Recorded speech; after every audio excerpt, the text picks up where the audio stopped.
विधानसभा में शराब घोटाला,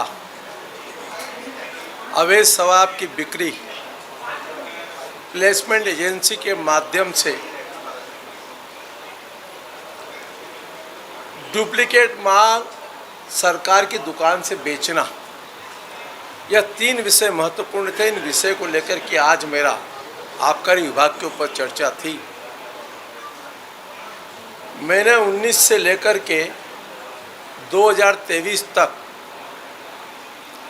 प्रदेश की आबकारी नीति पर मैंने प्रश्न पूछा कि आप शराब परचेस करने के पहले क्या टेंडर की प्रक्रिया करते हो, क्या क्या कैसे करते हैं। राजस्व की कमी के संबंध में प्रश्न पूछा।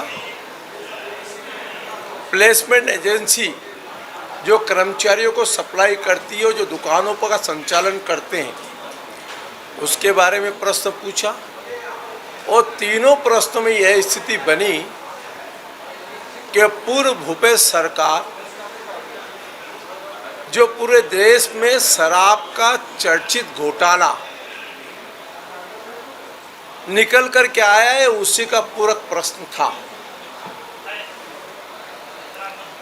कांग्रेस पार्टी की सरकार के समय किस पॉलिसी के माध्यम से आपने दारू का परचेस किया? तो 5 साल तक एक ही कंपनी, एक ही व्यक्ति दारू सप्लाई करता रहा, एक जिले में, दूसरे जिले में भी वो दूसरा व्यक्ति।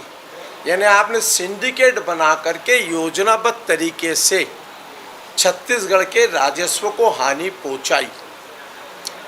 और जो प्लेसमेंट एजेंसी है, जो कर्मचारी सप्लाई करती है, वो कर्मचारी के खिलाफ में तो आपने कार्रवाई की, लेकिन वो प्लेसमेंट एजेंसी जिसके नाम पर पंजीयन है, उसका संचालन करता, उसके खिलाफ में आपने कोई एफआईआर दर्ज नहीं की। जब अनियमितताएं हो रही है, दुकान में, सरकार की दुकान में 2 तरह की दारू बिक रही है और 2 तरह की दारू बेचने वाले पकड़ में भी आ रहे हैं शिकायत के आधार पे, लेकिन एक के खिलाफ में कहीं।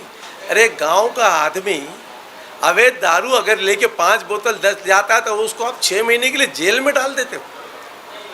और ये इतना बड़ा सिंडिकेट इस प्रदेश में चलता रहा, और वो भी उसके बाद में कोई उत्तर नहीं। और इसीलिए मैंने कहा है कि जो प्लेसमेंट एजेंसी है, उस प्लेसमेंट एजेंसी के खिलाफ में कार्रवाई करेंगे क्या? माननीय मंत्री जी ने कहा कि जरूर प्लेसमेंट एजेंसी के खिलाफ में जांच होगी।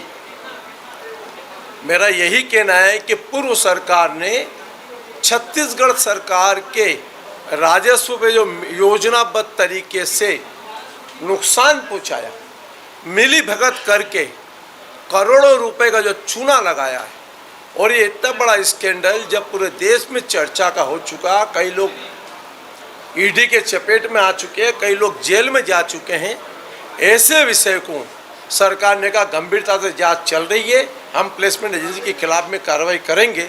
यही मेरा प्रश्न था। सरकार ने उत्तर में दिया 700 पेज का उत्तर पढ़ते पढ़ते। अब कितनी चीज़ें बताऊंगा मैं उसमें। एक आबकारी नीति स्पष्ट बनना चाहिए, अवैध व्यापार पे लोग रखना चाहिए, और मुझे पूरी उम्मीद है कि भारतीय जनता पार्टी की सरकार, विष्णुदेव साय के नेतृत्व में चलने वाली सरकार, जिस प्रकार से मंत्री जी ने आज कहा, पूरा 100% श्योर हूँ कि उनके खिलाफ कार्रवाई होगी।